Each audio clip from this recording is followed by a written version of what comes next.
Hello everyone, Rob Guest from football.london here, and welcome to the latest episode of Gold Guest Talk Tottenham, sponsored by NordVPN. Joining me as ever, it's Alasdair Gold. You well? Yeah, I am. Hope you are too. Just felt like a good opportunity to do another one this week. There's a couple of bits and pieces that I think by the time we do the pod early next week, probably be dated a little bit, some of these things. So just thought, why not? A little pre-weekend mini version of the pod if anyone needs it. Yeah, so we'll start with a bit of transfer news, and it's an outgoing from Tottenham Hotspur Stadium. Troy Parrott is on the verge of moving to AZ Alkmaar of the Eredivisie. Troy spent last season on loan at Excelsior Rotterdam, a really, really good loan spell, plenty of interest from Holland ahead of the new season, and that's where he's heading to on a permanent basis. Fee for 6.7 million. After he was scoring goals for fun there last season, Alkmaar will be expecting more of the same from him going forward. And there's also the potential of a reunion from September onwards, because AZ are in the Europa League. Yes, a very fine point. I think it's a really good move for Troy. I think it's an excellent move for him. It's kind of that next step up I think he needed maybe in his career after last season was a really successful one at Excelsior. Yeah, it's funny. I woke up this morning, so I had loads of messages around this potential transfer. And I was like, no, I could have put this out hours ago. It serves me right for having a later evening last night. But yeah, I think the price tag, 8 million euros, looks what it's going to be eventually worth. We're still trying to find out whether there's any sell-on clauses or buyback clauses, things like that. I would be surprised if there isn't a sell-on clause, because I certainly know Spurs were trying to get that in there during the negotiations. We'll see whether it ends up in there or not, but it is quite a standard procedure with young players that clubs trying to get them in there just in case they go on to be something, incredible. Good season, yeah. 17 goals last season, 10 of them in the Eredivisie, 7 of them coming in the playoffs after, as he tried desperately to keep Excelsior up. It wasn't for his want of trying that they went down in the end. He certainly did his bit. I think it was 2 hat-tricks, wasn't it, in the playoffs?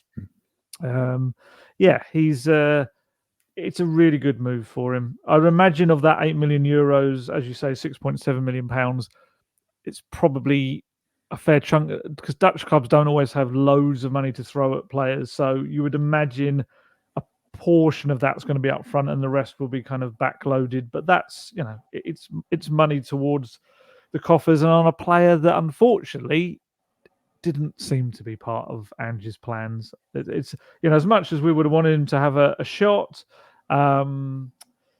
it just didn't seem like it was going to happen. He was unfortunate last year. He was kind of, I think, all ready to come back and show the new manager what he could do, but he had a groin injury that kind of ruled him out of the tour last year, so he never got to go on that. And then obviously kind of missed that important period where I think Dane Scarlett had a little injury, but it wasn't as bad. And then towards the end of the tour, he got to kind of impress Postecoglou, and that really sealed him as the next in line, especially after obviously his Ipswich. I think it was Valise to begin with, wasn't it? And then they kind of did a swap over with Scarlett coming back and Valise heading out. And then there was no need to bring him back because he'd been playing so well. And now we're at the situation where I think he had a deal that ended next year, but there was an option, I think, to take it to 2026. So, yeah, I think the fee's probably about right. I mean, let's be honest, he's only made 4 appearances for Spurs. Had a good season, but I don't think we're probably talking about a player like in the 10, 15 million pound bracket yet. He may very well quickly be I think this is the irony, I think if he scores 17 goals for, let's say, RZ next season, suddenly he's probably a 20, 25 million pound striker. It's funny the way it works. I think if you're buying it the other way around, that's probably the way it becomes. Someone told me earlier, you're not allowed to say RZ Alkmaar because technically the A in RZ is Alkmaar. So I was told. Right. I didn't know that. Yeah, I didn't know that either. It's like, what's the other one? It's Hamburg, isn't it? It's either Hamburger or HSV. I can't remember. Again, one of these many things where over the years we've had to cover them and people from that country tell us we're wrong, which is their right because we do the same on English clubs and stuff like that. But I think it's a good one. Do you think the fee's about right? Probably say it's reasonable. I don't know how much more you'd have got for him, because you've got to remember Troy Parrott doesn't really have that much top flight experience to his name, apart from last season at Excelsior Rotterdam.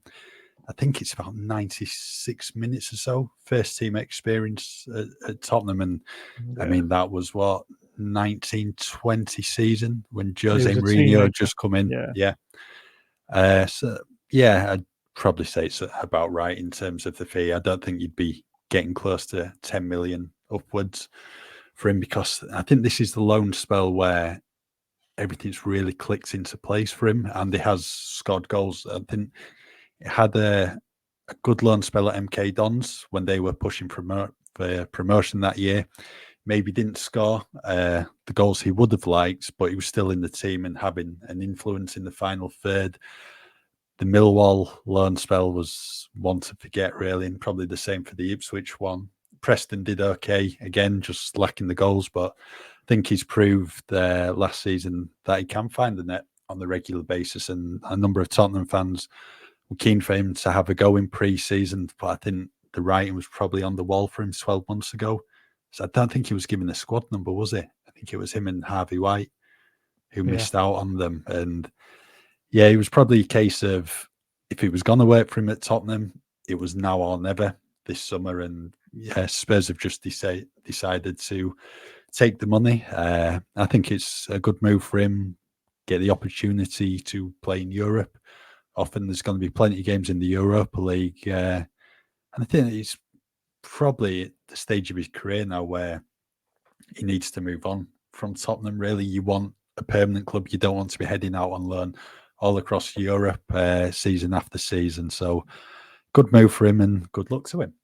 Absolutely. I mean, he was always going to find it that little bit easier, I think, to get a European club as well, because he's got an EU passport, being Irish. That's very helpful for him as well. It kind of solves a load of work permit issues you now have. And I think technically his game really suits European football. He's very proficient technically. You watch some of the kind of the goals and assists from last season, and just beautiful way he uses the ball. He's always been very, very good at that. And it's a real shame, because I know I was reporting on this kind of long before he actually came out in an interview and said it, but his dream has always been to break through at Spurs. That's what he wanted. He wanted to be and even this summer, I think his hope was that he was going to come back and Andrew would have another look at him and he was a bit more developed. But it just hasn't really worked like that. I know he had a little injury on island duty last month, which meant he kind of had to come back to Hotspur Way, and Moore was doing kind of rehab stuff.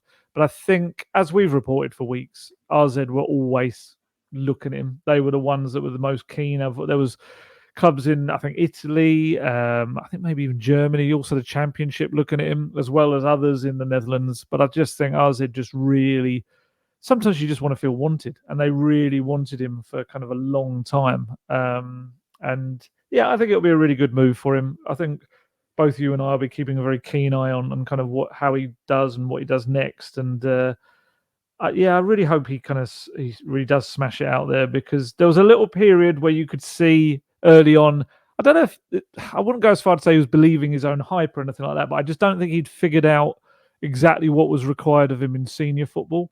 And he was quite honest about it. It came during the MK Dons spell, wasn't it? When he just he just realised it wasn't quite working. He wasn't quite maybe doing what he needed to be doing in training to then mimic it in the matches. He was maybe just expecting to turn up on a match day and do it. And he admitted himself, just halfway through the season, he just kind of almost like shook himself and just said, right, we've got to sort this out. Otherwise, we're not going to be able to achieve anything. And like you said, you can kind of see, I think from that point onwards, the loans, he became progressively more impactful in them. And definitely at Preston, like you say, maybe the goals weren't. I mean, MK Dons towards the end, he was like really important, wasn't he? I remember him in the playoffs and everything. And Preston, it was more maybe about his all-round game that was developing. And then we saw the culmination of all of that last season. And I would have loved to have seen him come through at Spurs. There were people, when he was a youngster at the club, quite a few people would tell me that he was maybe the best finisher at the club. And that was over Harry Kane. That was during Harry Kane's time. He was just so good at finding the corner over and over again with his shots. But yeah, maybe just hasn't been seen by each of the recent managers as of having quite enough yet in his game to be a Premier League player. But we'll see. The years ahead will tell us whether that they were right or not. But yeah, I think it's a great league for him and a great move for him. And I think the fans in Alkmaar should really take to him as well. He's kind of a give everything kind of guy on the pitch.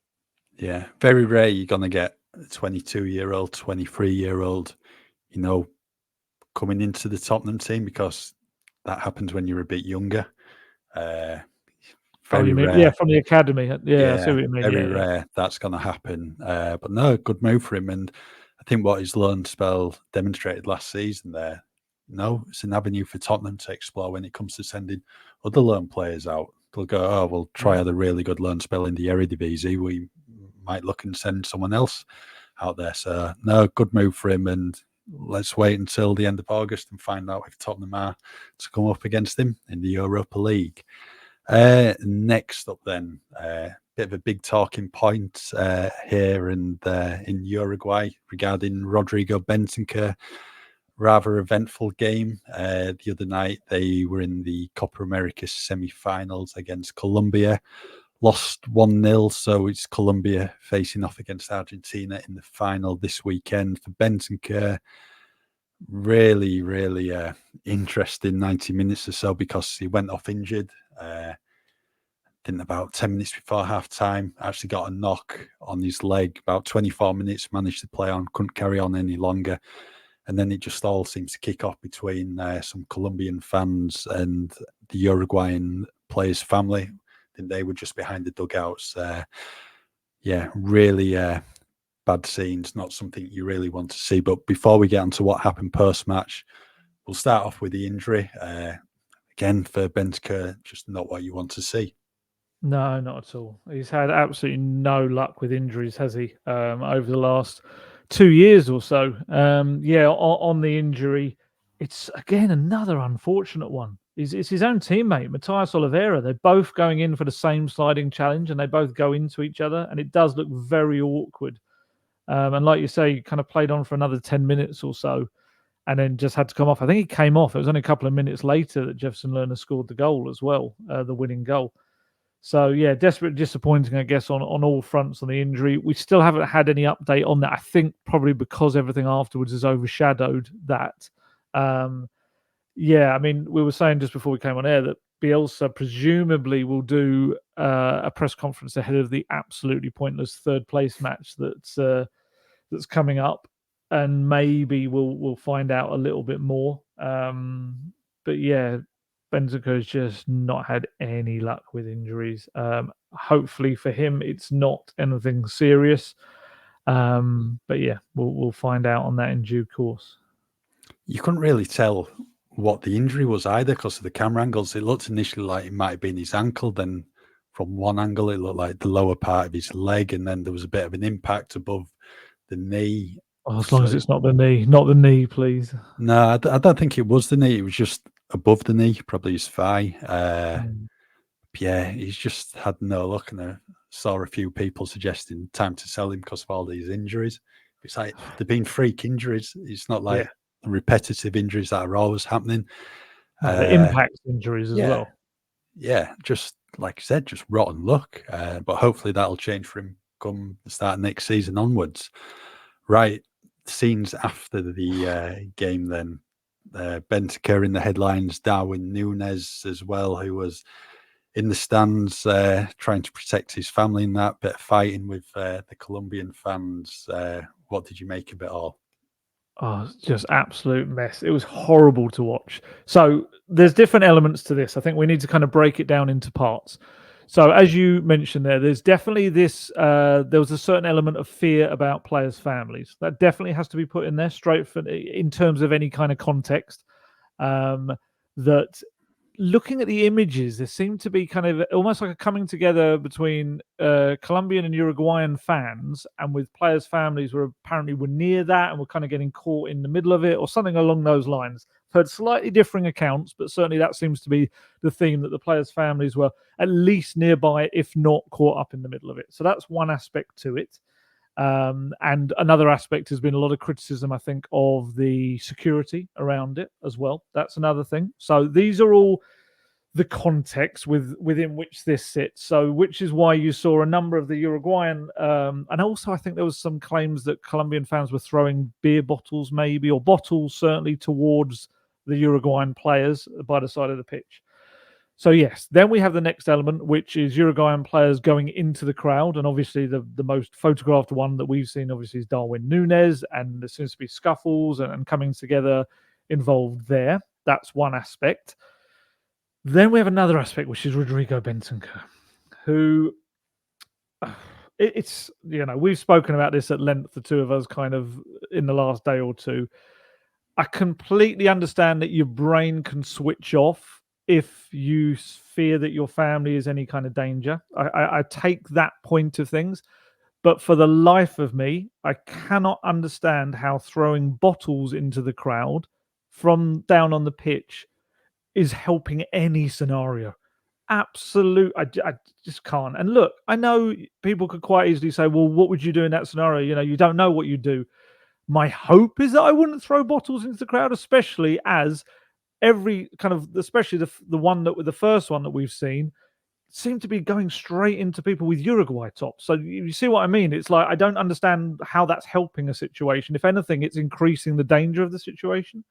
So the videos appear to show, first time we see Bentancur run up and hurl something into towards the crowd. It appears that then strikes the Uruguay fitness coach Santiago Ferro right in the forehead.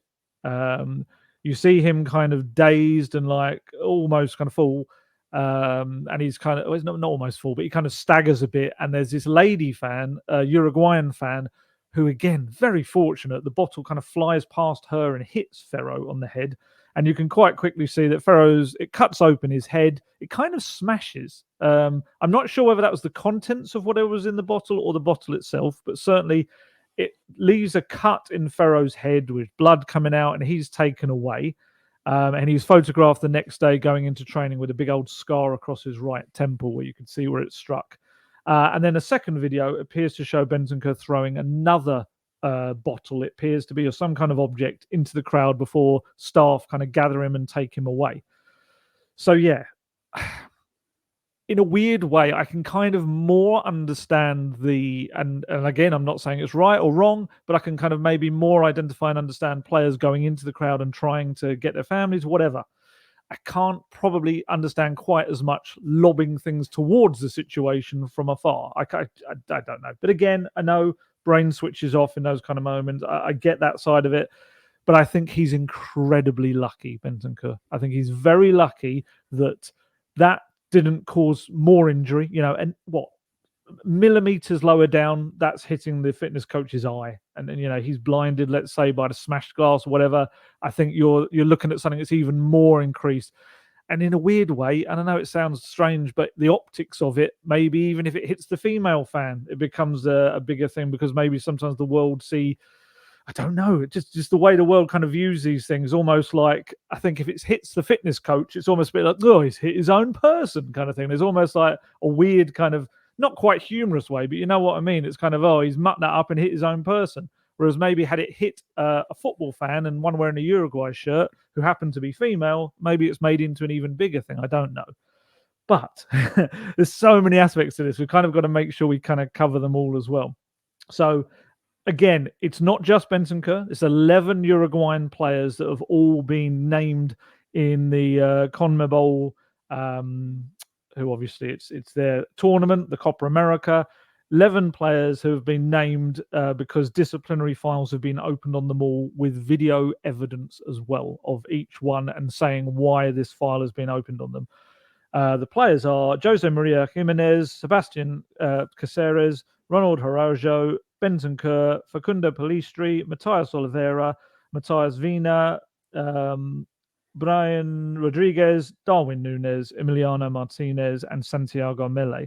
And yeah, the Uruguayan Football Association have got until next Wednesday, July the 17th, to prevent their defences in writing. And then CONMEBOL will study them all and decide whether to sanction individual players or not. They won't miss the third place match, although Bentancur may well, because he's injured anyway.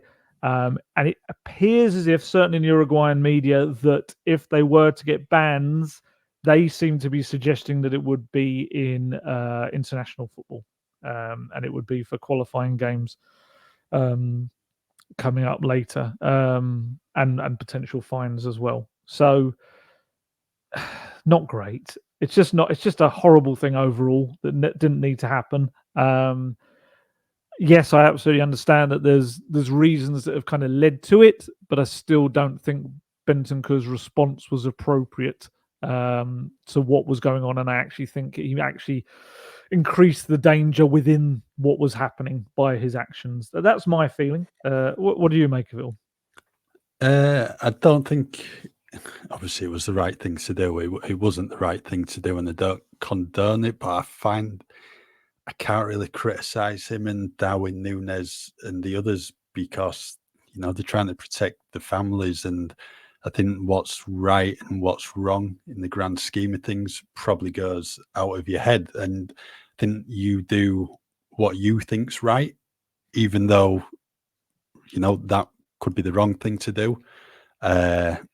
So, yeah, I mean, if you look at Núñez, he's got to like scale 10-foot wall just to get up there. It's not like at Tottenham Hotspur Stadium where it's like one step over the advertising boards and you can go right into the stands where like the families would be sitting. Yeah. So that's, there were quite a few up there though. I Like think there 3 was or 4 players. only a few, weren't there? 2 fitness coaches got up there, I think, as well. Yeah, so it might have been a lot different had it not been so tricky to get up there. Yeah. But and he was injured, Bentancur. So, yeah, you know, exactly. I must stress, I'm not saying that he should have leapt up there or anything like that. Yeah, I just question slightly the making it even more dangerous than it initially was. Yeah, and I don't think you can sit here and say I'd do this in this scenario, because Yeah, of course. once you put in that scenario, what you do, your reaction might be completely different to what you're saying now. So yeah, I just find it hard to criticize them all, because everyone in that situation would have been up there trying to protect the families and that. And yeah, I agree with you. What you're saying with Bentancur throwing a bottle in could make it, you know, a lot worse, put more people at risk. And look what happened to the Uruguay fitness coach. And that could have been a lot worse if the ball was, you know, a few millimeters closer to his eye. But yeah, it's just not a good thing. But I think the thing I took from it as well is the security, or the lack of security. Dreadful, They're just dreadful, and might be a bit of a wake-up call for the States going into the World Cup in 26, because that cannot happen on like the world stage. And I've noticed a few times, I've seen a few videos of American sports, because I don't think it's segregated, is it? Like no, they mix far more freely. Yeah, the mix, and you see a few times where there's you know, fans fighting, but there might have been one or two security in there. Yeah, you kind of, there's this image that you see, don't you, of a male and female security guards kind of watching it, just like, what? What am I supposed to do? Just the two of us, kind of thing. But the thing is, like, if you're the security guard, you're not going to put yourself at risk in that either, really, are you? That's like, if that happened back home in the stadium, it's not the security guards, the police would be coming in. Yes. And just clearing that up straight away. But yeah, not nice scenes to see it at all, really. And we'll just have to wait and see what the punishment is for the players, if there is one, which you would expect there will be. Yeah, it's like you say, it's just something that should never have happened in the first place. But now it is down to the authorities to, I guess, to extrapolate all the individual parts of it, decide what was right or wrong in their minds. You know, I don't think my worry for Bentancur is that maybe had it been one bottle that he could have maybe said, in the heat of the moment, I threw something and it was really stupid, but maybe to then go away, get another bottle and throw a second one, maybe he possibly loses that, because you could argue maybe then there's an extra moment of thought that you can have about it, perhaps. It's just been a rubbish few months for Bentancur as well, I do think. I mean, you could argue, of course, in this situation that circumstances have conspired against him a little bit, and then he's reacted badly. But obviously we have to mention it because it is still an ongoing incident. The FA are still investigating whether he's got something to kind of, I guess, being punished for over the comments regarding Sonny from 6 weeks ago, a month or so ago. And yeah, just, I don't know, and just not a good little time at all, because if, let's say, both of these end up with, you could end up with a club ban and an international ban going into the new season, which is not a great look. And ultimately, he's a terrific player, and he's a player that we all kind of really want to see back to where he was for Spurs, because he was such a game changer for the club. And yeah, all of this just feels like this just unnecessary sideshow that's just again really. I do agree with the context of this scenario, and I do feel that people will react out of character in these moments. But yeah, again, it's just something you leave to the authorities now and see what comes. And I don't think Spurs have commented on. They commented obviously on the Sonny thing a few weeks back, but they haven't commented yet on this, presumably because they've got to see exactly what's happening next. It's all gone. I don't think anyone's really commented on it. Either players, I haven't seen anything on social media that I'm aware of. Maybe they've just been advised to be quiet, especially, I guess, with Bentancur. You have an injured party there in the fitness coach. You have the visual evidence, I suppose, is there, which is you just probably be quiet now in case anything, what other kind of charges could arise from that. I don't know. But yeah, we'll find out. Yeah, I think with Bentancur as well, yeah, it was totally the wrong thing for him to do. That's only just a small part of what happened. Oh, 100%. The main part is like Darwin Núñez and that fighting with the fans. Yeah, I agree with what you're saying. It's not been a good month or so for the player. No. But hopefully from August onwards, his football on the pitch will do the talking for him. Do you get Eric Dyer flashbacks when you kind of saw the crowd stuff? It had a little bit of a vibe to that, didn't it? Eric Dyer going up and trying to protect his brother. Sort of, but this was like Eric Dyer times 100, wasn't it, really? What did he get in the end? Was it a 3-game ban? I can't remember. To be honest, I can't remember. I have a feeling it wasn't that long, because I wouldn't say as well, looking at the Eric Dyer side, I don't remember it being him really fighting. It was more he went up there and kind of got involved in it all. Whereas, I mean, we can set 4-match ban and fined £40,000. So you would imagine, you'd imagine you're going to see something along. It's difficult, really, isn't it? Because it's an international federation making the kind of case rather than the FA. So, we'll find out. I think if he is to be banned, I think all the players will be angry, but I don't think they'll be that bothered, because at the end of the day, they believe they were doing the right thing to protect the family. And I think they do that time and time again. They wouldn't, just before it happened, go, actually, I won't go and help. I might get a 2-match ban or something. No, I don't think that would be a put off. I would hope that Bentancur, maybe, if it was ever going, would look and think, maybe I could have maybe even hit my own family with one of those bottles. So maybe that wasn't the way to do it.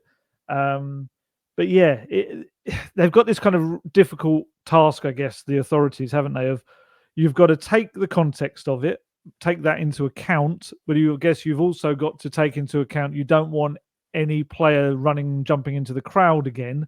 You want to kind of put people off doing that, and obviously you don't want. I mean, we saw what did Richie get for throwing the flare back into the crowd? Just that, I think he got a game ban, didn't he?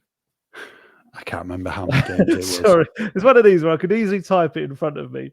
Flare. Let's have a look. I feel like it was 1 game. He got 1 match. 1 match ban and that for a flare. So again, you would think the precedent is there for throwing things in, and I suppose, like I said, the fact that he's done it twice and injured someone, I would be stunned if it's just 1 match, but we'll see. But yeah, you've got to have a deterrent against other people doing it while taking into some kind of consideration, the context as well. But yeah, I definitely think they'll have to come down on them quite hard, I would imagine. Yep. Before we move on to a couple of other Tottenham bits, Ali, do you want to let everyone know about the benefits of using NordVPN? Yeah, it feels like more of a gear change than recent segues into that. Yes. Yeah, NordVPN, you've heard me kind of talk widely about this over the years, because it is something that I've used so many times myself, and I'll always kind of give it my backing, because it's been incredibly helpful for me whenever it's through work or through holidays, being abroad, because it is the fastest VPN in the world, which means no buffering, no lagging, and you can stream your favorite shows from anywhere in the world without your bandwidth throttling. Many a time have I watched a TV show abroad that otherwise I wouldn't have been able to watch because it's from back in the UK, because I just set my device to thinking it's back in the UK, and also helps you when you're using public Wi-Fi, things like that. And to be honest, it's all got even better now, because Nord have brought out Saily, which is a brand new eSIM from the creators of NordVPN. It's an eSIM which provides an internet connection wherever you travel. So that means you're saving money on roaming fees that you would normally have with your network. And as I said, it also stops you having to use dodgy Wi-Fi entirely. Sounds like a brilliant product. I'm going to try and use it certainly this summer on Tottenham's tours to Japan and South Korea, to see how it works for me over there. And certainly sounds like it's going to be a really good addition to the whole Nord stable, as it were. And because of the podcast and the partnership we have with Nord, if you go to nordvpn.com/gold guest, not only does our link give you 4 extra months on the 2-year plan, but you'll also receive a Saily data voucher. So if you're heading off abroad this summer, no need for those roaming fees, because you can use this and it's much more secure. There's no risk as well with Nord's 30-day money-back guarantee. And the link, in case you missed it just then, is in the podcast episode description box. Right. Tottenham's first friendly of the summer is on the agenda tomorrow. Not an official friendly, though, because this is one behind closed doors at Hotspur Way. They'll be playing League One side Cambridge United. I mean, you mentioned on the podcast the other day, these behind closed door games doesn't necessarily mean it's, a standard 90-minute game.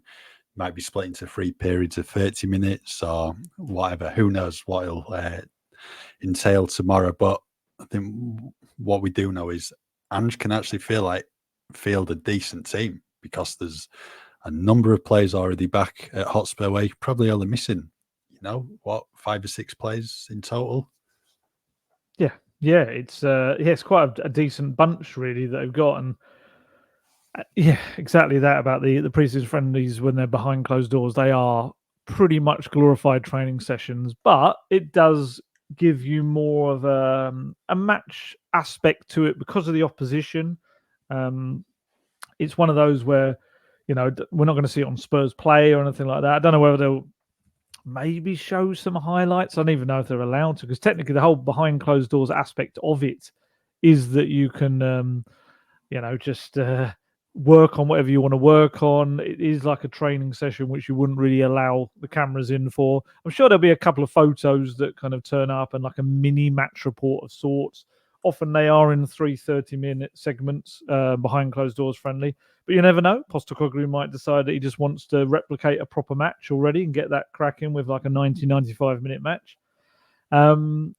New faces, Archie Gray, Lucas Bergvall. Hopefully we see them in action. Whether it's early enough or whether there's been enough time yet for the likes of Manor Solomon maybe to get his first bit of match action for a long, long time, or whether they want to keep him away from, I don't know, I suppose, contact stuff. Timo Werner obviously is back now, and we've seen him in the training sessions from his. Have we seen no doggy yet? I'm trying to think. In actual action. Just in the training photos in the gym. Right. Okay. But I'll have to find out. Imagine. I don't think I've seen any of him on the pitch involved yet. I'll have to ask around on him. But yeah, so that's tomorrow, Saturday. I think it's 12 o'clock kickoff at the training ground. And so, yeah, I think probably have a handful of people on the sidelines watching on the in the circle of trust, as it were. I'll be at the under-21s. I've got a friendly at Enfield Town at 3, so I'll try and get there a little bit earlier so I can see if I can find out anything that's coming across from the first team game. But yeah, it's quite early on in the process. They only started really getting on the training pitches from Sunday onwards, so it's only 6 days later. But it's drilling it in, isn't it? It's getting those match kind of patterns into their system again, and into their system for the new guys, the 2 young 18-year-olds. Probably not as many new faces as we would have hoped at this point. It's probably fair to say. I'm sure it's the same with Postecoglou, but also probably a number of people that maybe at tournaments and things like that they might be looking at. So, but we'll get to see the new guys and get to see them in their new kit. Yeah, that would be the under-21s. That'll be the first time I've seen the players wearing the new kit in any kind of match way. And also, I guess, going at the under-21s, you'll be able to see which ones are considered not part of the first team kind of yet, and who's there, and then which ones obviously taken part in the training game. So yeah, good little kind of early test for them. Cambridge, I think they've been a week longer in pre-season, so they should be a little bit of a fitter stage, which will give them more of a test. But yeah, this is where it all begins, I guess. Yeah, I was just having a look at Cambridge's pre-season fixtures. Doesn't look like they've played a game yet. As well. No, I think their first official one's on Wednesday against Maritimo. Yeah, same day as Tottenham against Hearts, and then didn't they have another 4 or 5 before their season starts? Their season starts a week earlier than the Premier League. But as you said, they're going to have a week's extra fitness under the belt, and it'll be provide decent opposition as well for Spurs. Good chance for those on the periphery of the Tottenham first team to try and make an impact. The likes of Dane Scarlett, who we've seen heavily involved in first team pre-season training, got an opportunity there, didn't he, last season? A handful of games for Ange. But yeah, there'll be a number trying to make their impact, and because it's quite big numbers at the moment, it's going to be interesting to see how many they then take to Hearts on Wednesday. Because you'd imagine, will this take 11 subs, as sometimes you see in pre-season? Yeah, I would have thought so. I thought because you can pretty much then change it. You can change your entire team by the end of the game.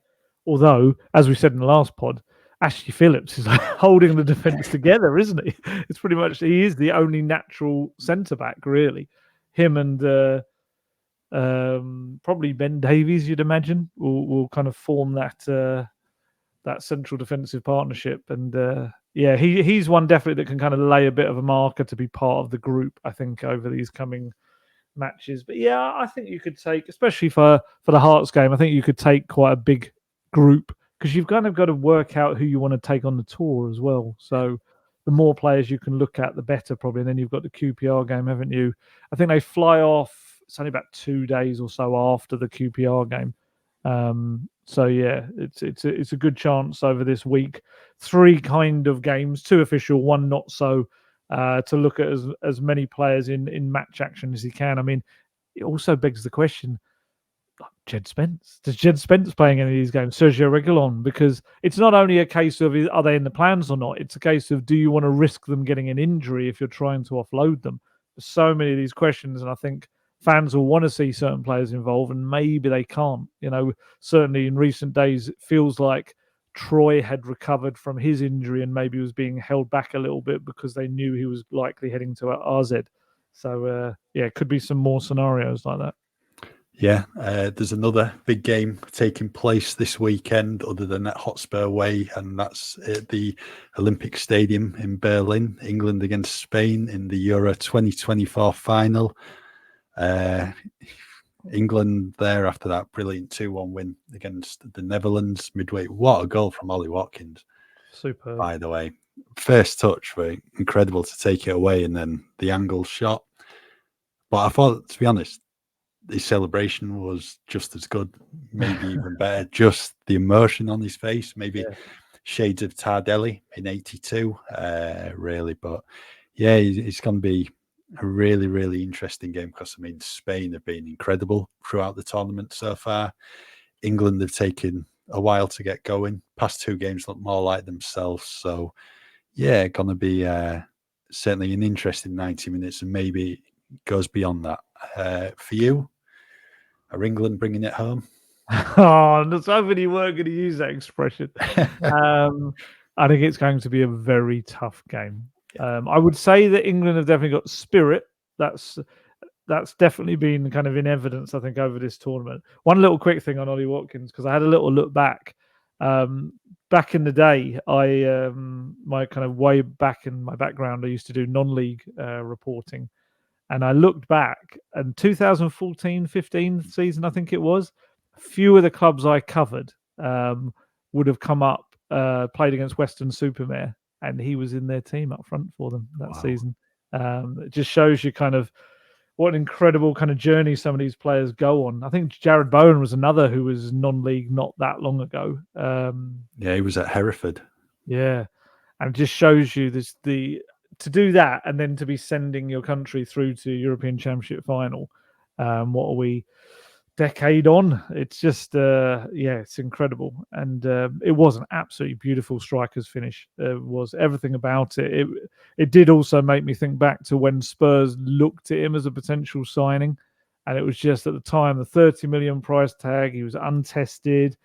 It's one of those where, like, nowadays, probably fans would be like, "That's crazy money for a player that hasn't done that." And he obviously went to Villa, and the rest of the history has been a very, very good signing for them. And he would, I think we've said it in the past on the podcast, him up front in the Postecoglou system would just be phenomenal. He'd be so good in it.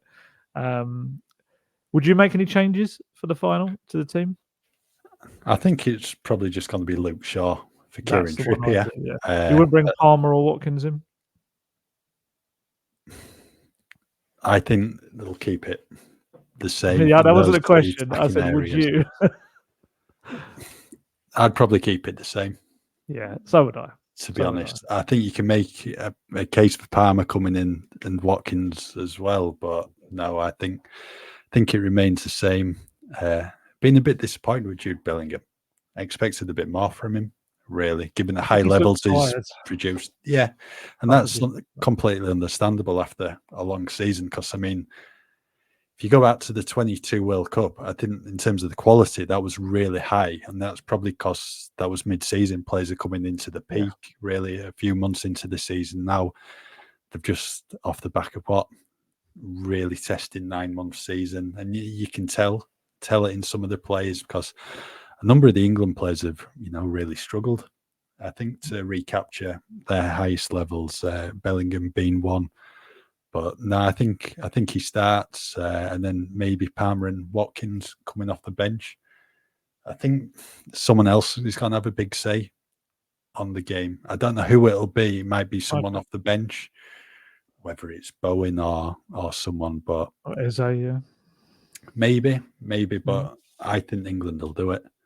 It's just one of these where sometimes things just aligned for you, really. That last-minute goal against Slovakia to take it to extra time, winning on penalties, winning in the last minute against Holland. It's going to be tough, though. Spain are brilliant, especially with Nico Williams and Lamine Yamal down the wings as well. Fabian Ruiz is quality in the middle of the park, and so is Dani Olmo. They've got a really good team. What was the stats about Spain in finals? Do you remember it? I can't remember how many games it is, but basically when the Spanish national team or a Spanish team is in the final, they win every single time. I'll tell you the exact one. It's exactly that. Since 2001, Spanish clubs or the Spanish national team have played 22 major finals and won every single one. Yeah, the omens aren't good, but as we always say, and Spurs are very good at this, records are there to be broken. Spurs often can smash a record quite easily. Who was the last Spanish team not to win? I take it that was Alaves against Liverpool. People are suggesting, yes. 2001. Yes. Thoughts on Southgate before we head off? What, in terms of will he stay beyond the tournament, or him as a manager, and whether he'll stay?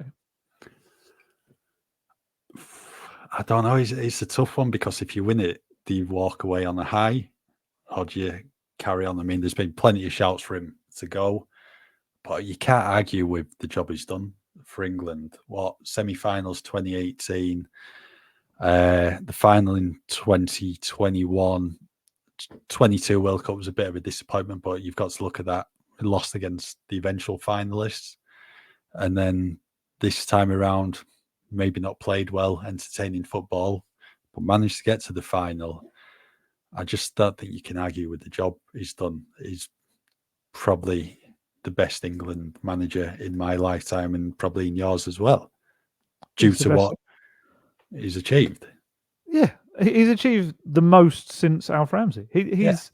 I just feel so harsh the criticism he gets. I really do. You look at his record, and it's like 2 finals, semi-final, quarter-final, and you kind of think no one was coming close to this for England. Nowhere near. We were like, all moaning about going out against Iceland in bloody tournaments and, and quarterfinals and things like that. And it's like, I find it bewildering sometimes that kind of almost like someone's been successful. Yeah, they haven't won it. And like you said, there's various aspects reasons because of that. And also I would say the criticisms of the football in this tournament, I do think there's 2 elements to that as well. I think one is that because Spurs, because England are on the side of the draw where they're one of the big dogs, as it were, I think a lot of the teams they're coming up against are naturally sitting back and being very difficult teams to break down. And I think people are maybe seeing some of the games on the other side of the draw where there's more space, more free-flowing football allowed. I think you saw the first half against the Netherlands. Netherlands played a little bit more attacking. England kept picking them off and had loads of opportunities and really good play. As soon as Depay went off, they brought on another midfielder, shored it up in the middle, and suddenly the game became exactly like the rest of the game so far. And yes, I know that's, you're supposed to be able to find ways to break that down, but we see it in the Premier League week in, week out, where the big teams can't break down the little teams because of their very solid defensive structure. The other thing is what we touched upon earlier, is that I do feel like the Euros and the Copa America have just shown how overstuffed the players' calendars are. Both tournaments, I don't think, have been a patch on where they have been in other tournaments. And I think it's just because players are having 50, 60 almost game seasons and coming into these, and we're expected like, run, play, score. And it's like, no, they're all knackered. So, yeah, I just think that criticism of Southgate is so harsh. I really do. The spirit he fosters within a camp, I think the mentality aspect of it all is light years ahead of so much that's been there before. Of course, the football isn't always great, but international football in itself is a bit of a lottery when it comes to the kind of football you're going to see. I just think if I'm him, I get to the end of this tournament regardless and just walk away and say, yeah, deal with it yourself, honestly. And the irony is, he's built such a good foundation for whoever the next manager would be anyway, that they would probably be able to go on and build on that, and everyone say, see, they were way better. And it's like, well, no, because Southgate built the foundations they then worked upon. I just think it's so incredibly harsh. I think he's achieved terrific things with them. And yeah, I really hope they win it on Sunday. And then he just kind of Louis van Gaal style, the FA Cup final, plonks the trophy down on the press conference table and goes, so what do you want to ask me? What are the criticisms today? I would love it. I would absolutely love it. But yeah, so hopefully Sunday's a good result. Yeah. Just in terms of what you said about the levels of the tournament, it's only going to get worse going forward because of the blurred calendars. I mean, look at the Champions League, Europa League next season. It's going to be the Club World Cup, I think, in summer of 2025. Well, isn't it? Yeah. And that's going to be a decent sized tournament. These players just don't have any time off, really. Yeah. When is it? Oh, it is. It's next summer, isn't it? Yeah, of course. It's a summer thing now. Everything's expanding. And it's all because of money. It's all because to stop these breakaway super leagues by saying, here you go, you can earn more money this way. And it's like, yeah, has anyone asked the players? Because they're like crawling through matches now. Yeah, it's just diluting the product. And we're going to end up with like 40-man squads. It's going to be like NFL rosters because you're just going to need so many players for them. Yeah. Right, we'll leave that there for today's latest episode of Gold Guest Talk Tottenham. We'll be back early next week. hopefully talking about an England victory as well at the Euros, but we'll have to wait and see what happens in Berlin on Sunday night. As ever, thank you for listening, and just keep with us at football.london for all your latest Tottenham news. If you go to nordvpn.com/gold guest, not only does our link give you 4 extra months on the 2-year plan, but you'll also receive a Saley data voucher. There's no risk with Nord's 30-day money-back guarantee. The link is in the podcast episode description box.